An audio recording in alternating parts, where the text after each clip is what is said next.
Memulai hari dengan siraman rohani. Persembahan program acara Nuansa Religi.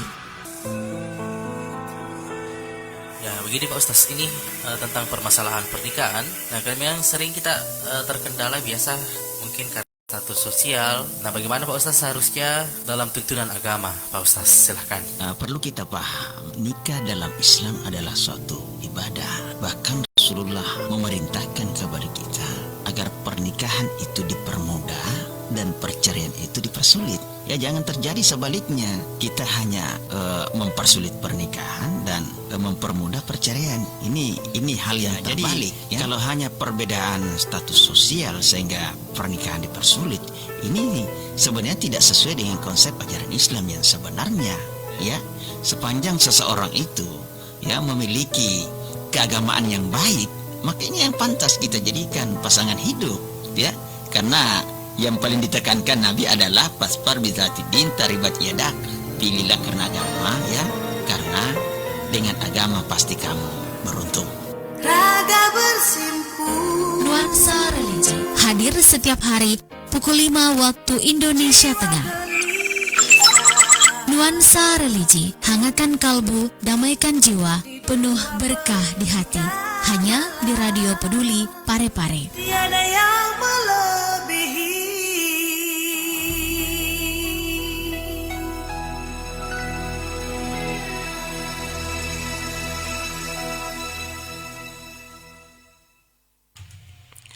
96,9 FM Radio Peduli Parepare. Selamat pagi pendengar. Assalamualaikum warahmatullahi wabarakatuh. Kembali pagi hari ini kita buka program awal bersama Radio Peduli Parepare Nuansa Religi.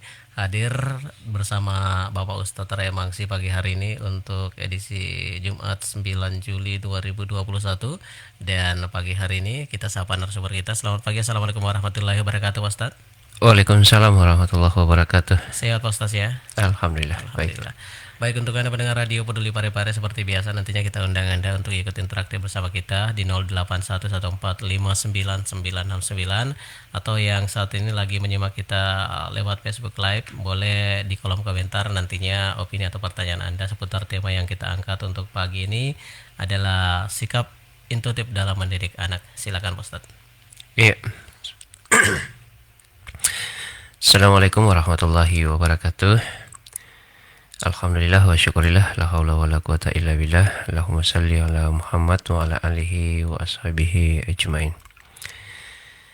Pendengar sekalian, kaum muslimin muslimah yang dimuliakan Allah, alhamdulillah pada pagi yang berbahagia ini kita dipertemukan oleh Allah dalam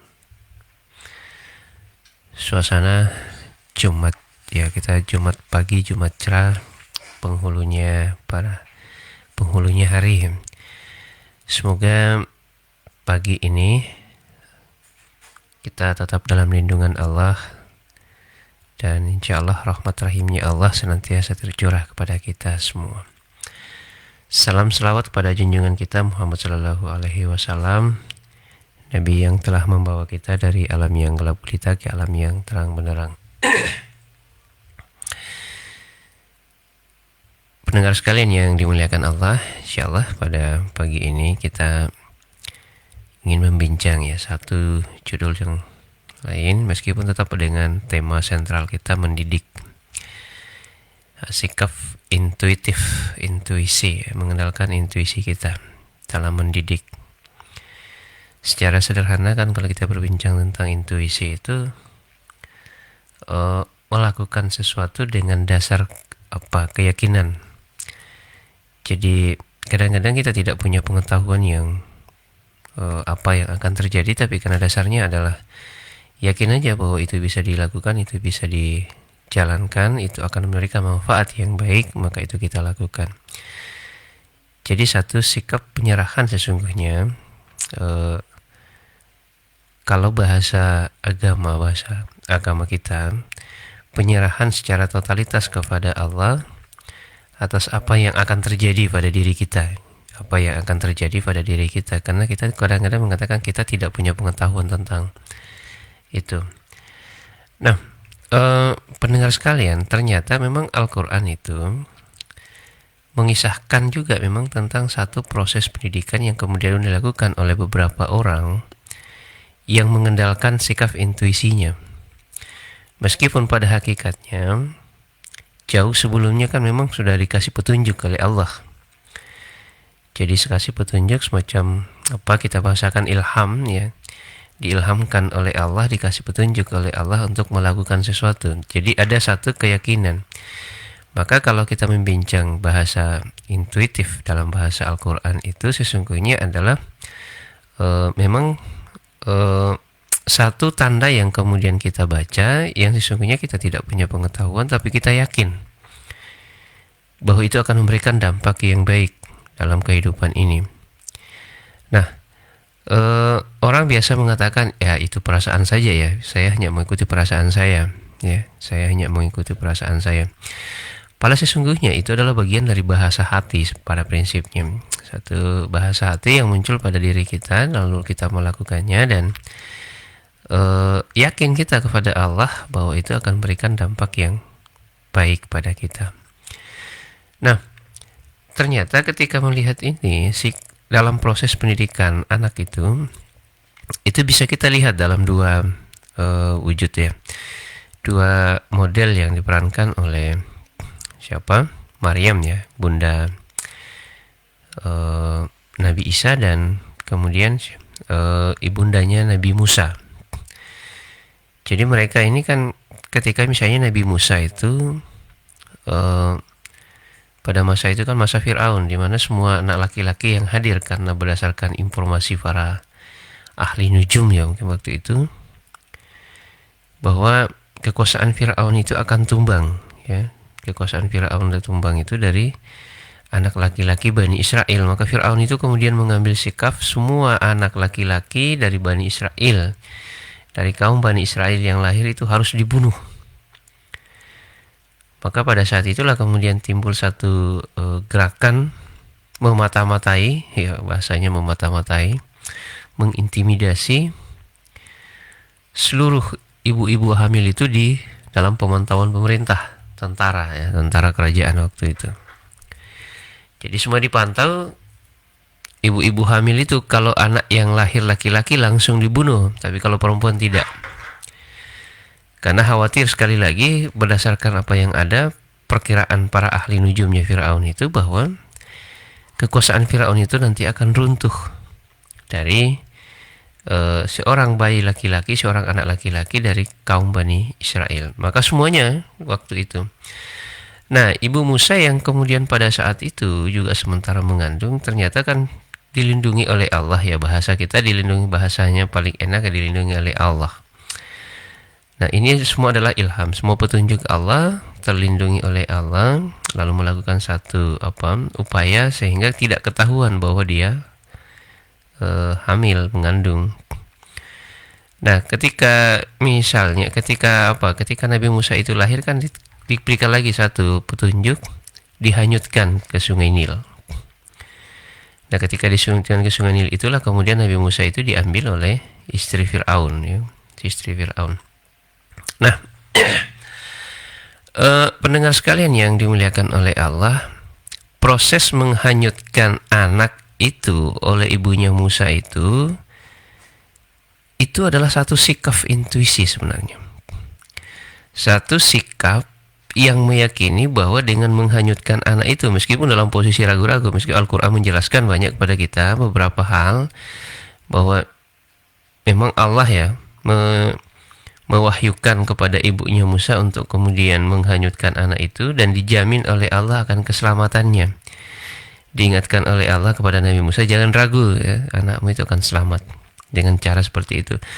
Nah, secara model kehidupan pendidikan kita kan kita tidak mengalami satu ibu Nabi Musa itu kan tidak mengalami satu seperti sekarang ini kalau kita mengatakan ada perkiraan cuaca, kita bisa tahu kira-kira kalau ini yang terjadi. Ada pengetahuan awal tentang itu. Ibu Nabi Musa itu tidak ada pengetahuan awal tentang itu, tentang keselamatan Musa ketika dihanyutkan ke Sungai Nil. Itu dia tidak ada pengetahuan, tidak ada perkiraan-perkiraan yang bisa dijadikan sebagai rujukan. Nah,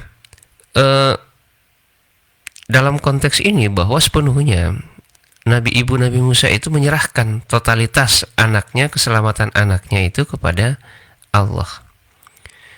Biasa orang mengatakan sekarang ini kalau dalam itu sudahlah, serahkan kepada alam saja.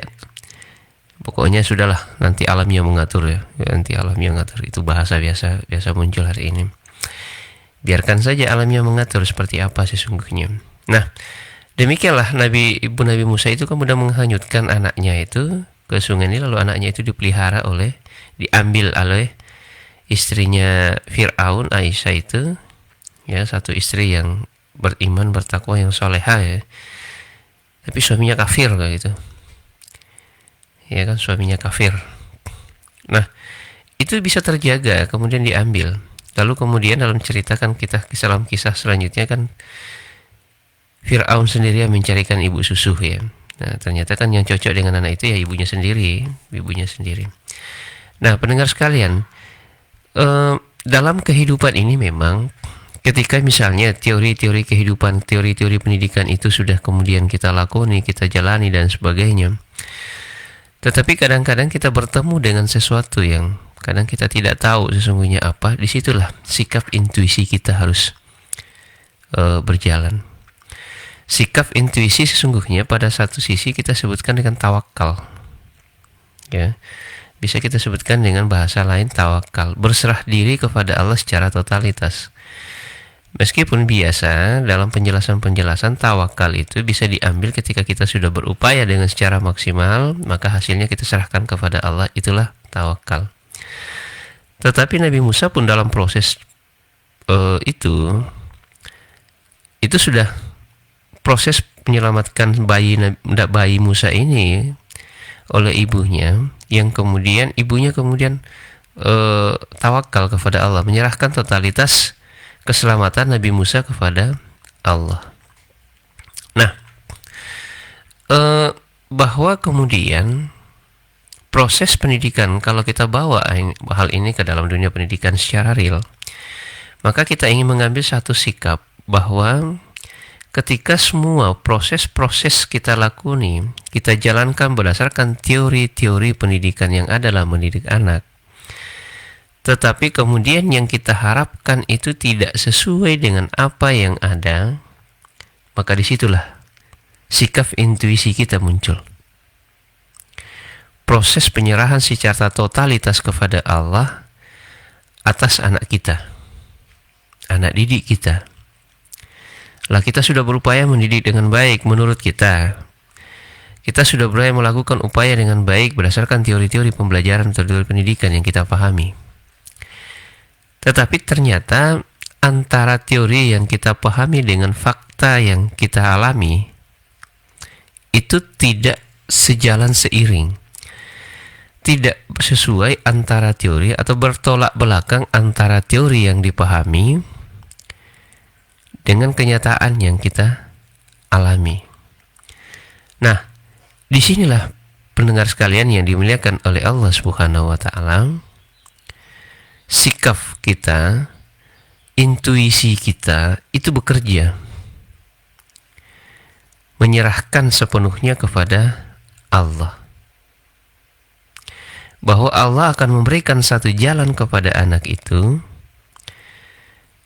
Allah akan menunjukkan jalan kepada anak-anak kita sesuai dengan kehendak Allah dan upaya-upaya yang kita lakukan.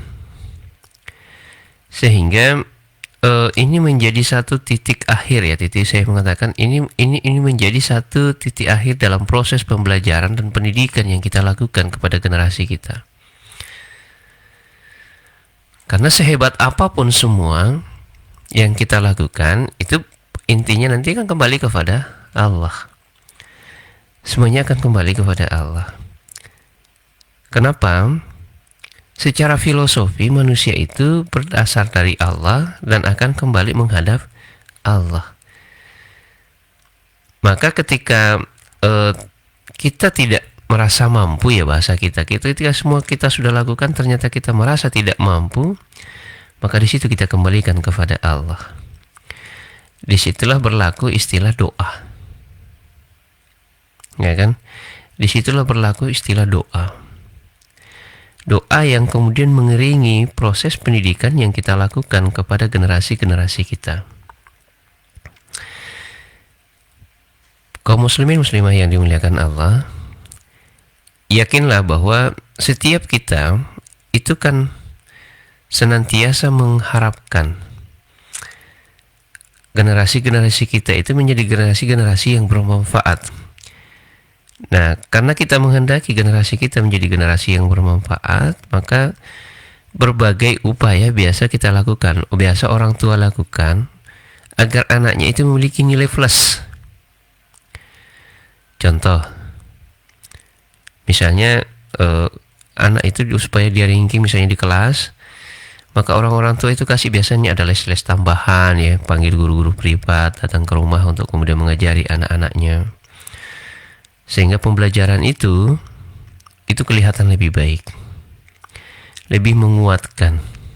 Ini yang dilakukan oleh orang-orang tua, kursus bahasa Inggris, kursus itu, kursus ini dan sebagainya. Ini sesungguhnya adalah satu strategi, satu cara ya untuk dilakukan orang tua untuk mendidik anaknya, meningkatkan kualitas anaknya. Tetapi pada endingnya dari semua proses yang kita lakukan itu, kita pun harus sadar bahwa di balik semua kemampuan teori-teori yang kita pahami berdasarkan apa yang ada buku-buku yang kita baca, di situ ada kekuatan, ya bahasa lain supranatural ya. Kekuatan yang luar biasa yang kemudian kadang-kadang kita nafikan dalam proses mendidik anak. Dan seperti itulah yang dilakukan oleh ibu Nabi Musa terhadap anaknya untuk menyelamatkan anaknya. Maka yang kemudian dikedepankan adalah sifat intuisinya tadi itu, menyerahkan totalitas keselamatan Nabi Musa kepada anaknya. Nah, ini yang sekali lagi biasa kita lupakan ini. Jadi kita sudah fokus mencarikan guru-guru privat, mencarikan ini, mencarikan itu kepada anak kita. Tapi kenapa masih begitu-begitu? Ya kan? Masih seperti itu juga modelnya. Nah, di sini sekali lagi kita ingatkan kepada kita semua, pribadi saya, kaum muslimin muslimah dimanapun Anda berada saat ini, bahwa bahwa peran-peran ilahiyah, peran-peran ketuhanan itu memiliki fungsi utama dalam proses pendidikan. Yang membentuk, yang meluruskan hati manusia itu bukan manusia, tetapi Allah. Yang menciptakan hati manusia itu Allah. Yang tahu isi hati manusia itu Allah. Maka karena Allah yang tahu, Allah yang buat itu hati, maka kita serahkan kepada Allah, maunya Allah apa.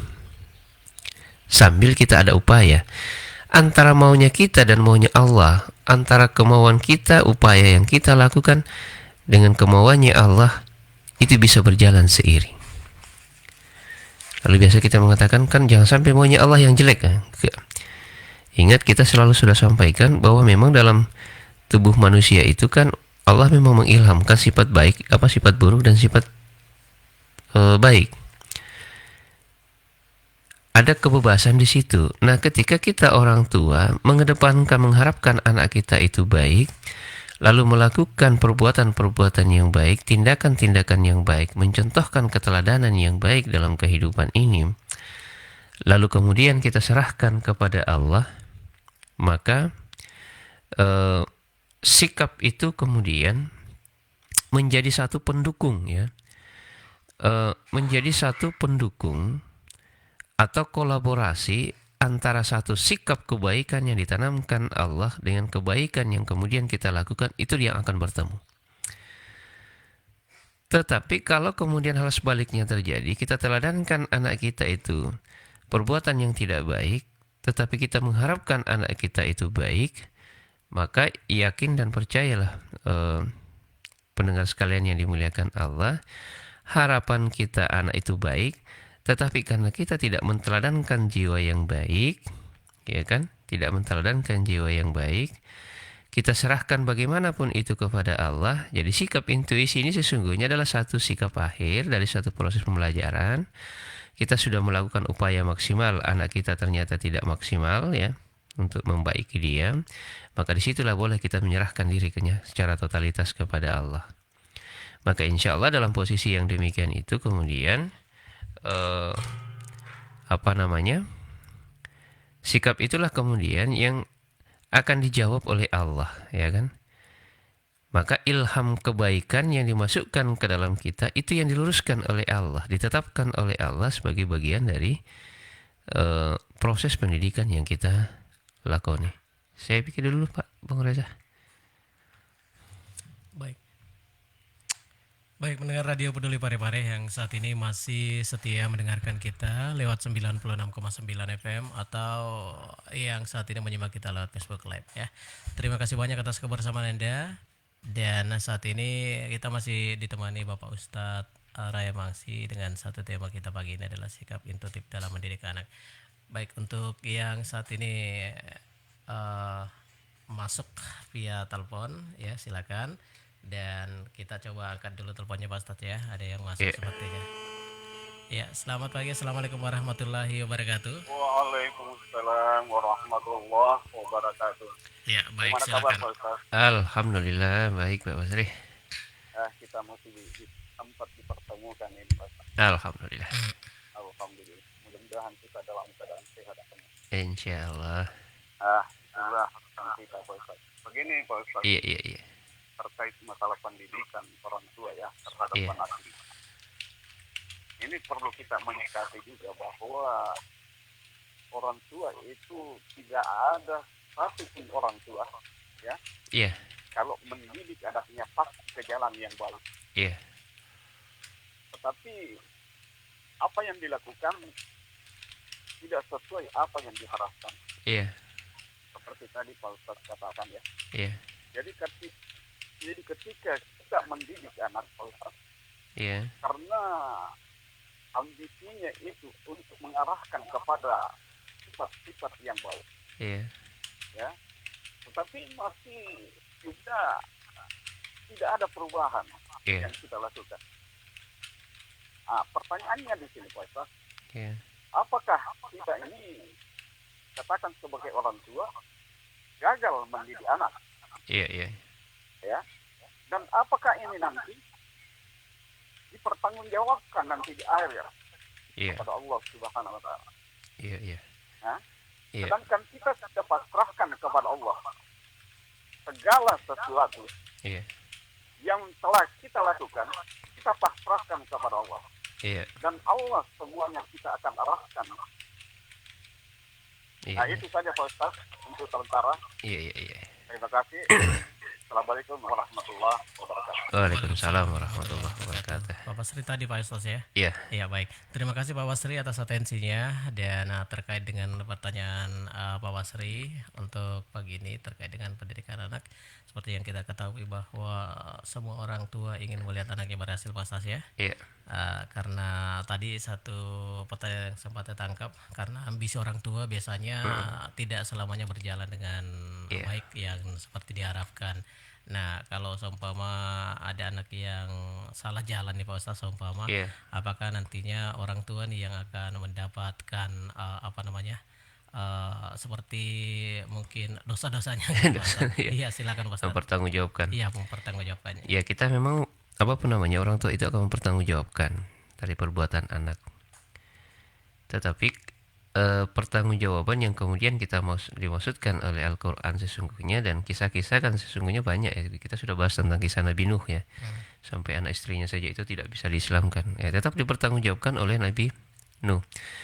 Tetapi pertanggungjawaban yang kemudian dimaksudkan adalah ketika orang tua tidak mendidik anaknya, ya kan, membiarkan saja, ya sudahlah kamu seperti itu, mau apa aja terserah kamu, bukan urusan saya, kan begitu.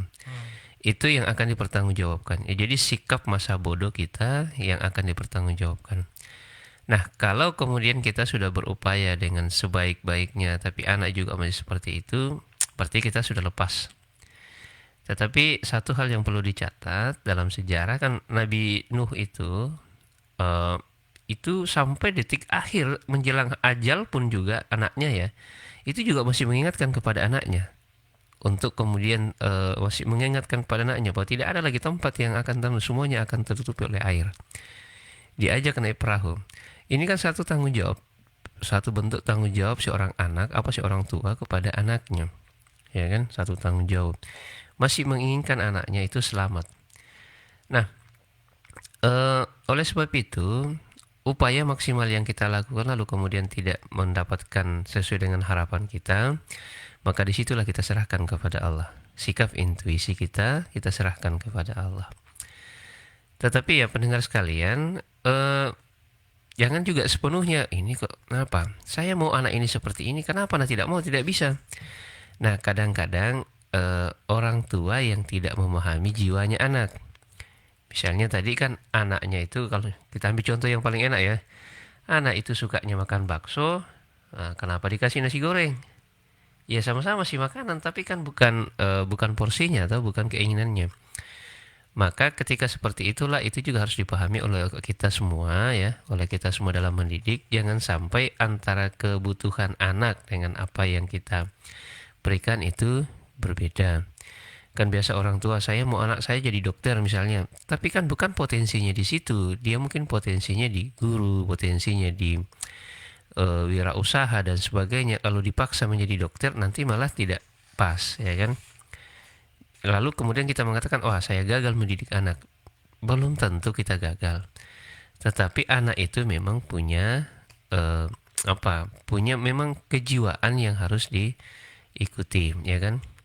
Nah, oleh sebab itu harus dicermati dengan sebaik-baiknya, bahwa jangan kemudian misalnya kita berharap anak itu mau misalnya contoh ya, jadi dokter ternyata hanya jadi pengusaha, kita mengatakan saya gagal. Tidak, ya kan? Itu bukan kegagalan.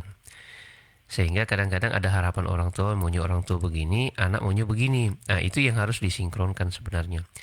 Tetapi inti dari kegagalan mendidik memang kalau kita mau melihat bukan karena kegagalan misalnya keinginan orang tua, dalam artian kehidupan duniawinya. Kita akan gagal misalnya anak disuruh sholat tidak mau sholat, itu boleh jadi kita mengalami kegagalan. Tetapi kalau anak itu selalu diajak untuk sholat, lalu kemudian dia sendiri yang tidak mau sholat, disitulah kemudian penyerahan total kita kepada Allah, ya kan? Dengan tetap senantiasa mengingatkan dengan cara yang ma'ruf, ya kan, dengan cara yang bijaksana, ya, dengan bil hikmah, model yang dilakukan oleh siapa? Oleh Luqman. Ini yang harus senantiasa dikedepankan dalam proses. Jadi tidak pernah berhenti kita mengingatkan. Toh pada akhirnya ketika misalnya kita sudah selalu mengingatkan dan tidak sesuai dengan apa yang diharapkan, berarti kita sesungguhnya tidak gagal juga, karena itu boleh jadi adalah sudah bagian dari ketetapan Allah. Ibarat anaknya Nabi Nuh, Kan'an itu sudah diajak oleh bapaknya tetap tidak mau. Ya kan, pada endingnya kemudian dia diserahkan kepada Allah, maunya Allah, ya kan. Insya Allah kalau sudah begitu berarti kan tanggung jawab kita sudah tidak ada, dan kita sudah melaksanakan tanggung jawab kita dengan sepenuhnya. Ya, saya pikir begitu secara sederhananya dalam kehidupan kita ini, bahwa intinya anak itu ya ihdinas siratal mustaqim, selalu kita minta kepada Allah, tunjuki kami jalan yang lurus, tunjukkan anak saya jalan yang lurus. Persoalan jalan yang lurus dalam bentuk kehidupan duniawi ini, biarlah anak itu yang menentukan. Kita jika menuntun apapun yang kamu lakoni, pekerjaan apapun yang kamu lakoni dalam kehidupan ini sesuai dengan kejiwaan kamu, ingatlah senantiasa kepada Allah, ya kan? Sebagaimana Luqman ketika mengingatkan kepada anaknya, la tusyrik billah, mengingatkan kepada anaknya, wala tusair haddaka linnas, mengingatkan kepada anaknya untuk aqimis shalah, ya kan? Ini senantiasa mengingatkan terus bahwa apapun yang kamu lakoni, apakah kamu nanti jadi dokter, jadi pegawai negeri apa, jadi guru, jadi wirausaha, jadi politikus, ya kan? Ingatlah senantiasa kepada Allah, jangan mensyarikatkan Allah, jangan melupakan soal Allah. Akhlak yang baik harus kedepankan. Saya pikir itu ya yang menjadi inti dari semuanya. Saya pikir demikian. Terima kasih banyak atas atensinya, khusus Pak Basri. Mohon maaf atas segala kekurangan. Khatatullah wa iyyakum ajmain. Assalamualaikum warahmatullahi wabarakatuh. Waalaikumsalam warahmatullahi wabarakatuh. Baik pendengar Radio Peduli Parepare dimanapun saat ini masih setia mendengarkan kita, baik lewat 96,9 FM maupun saat ini menyimak kita lewat Facebook Live. Terima kasih pagi hari ini sudah ikut beratensi di nuansa religi ya. Terima kasih Pak Basri, semoga pagi hari ini sudah bisa terjawab dengan baik pertanyaan dari Pak Basri terkait dengan pendidikan anak. Dan untuk Anda pendengar Radio Peduli Parepare, kembali kita ingatkan untuk Anda tetap mendengarkan program Nuansa Religi yang kita hadirkan setiap harinya. Kita mulai dari jam 5.30 sampai di jam 6 pagi, tentu dengan tema-tema yang beragam. Terima kasih. Wabillahi taufiq wal hidayah. Wassalamualaikum warahmatullahi wabarakatuh.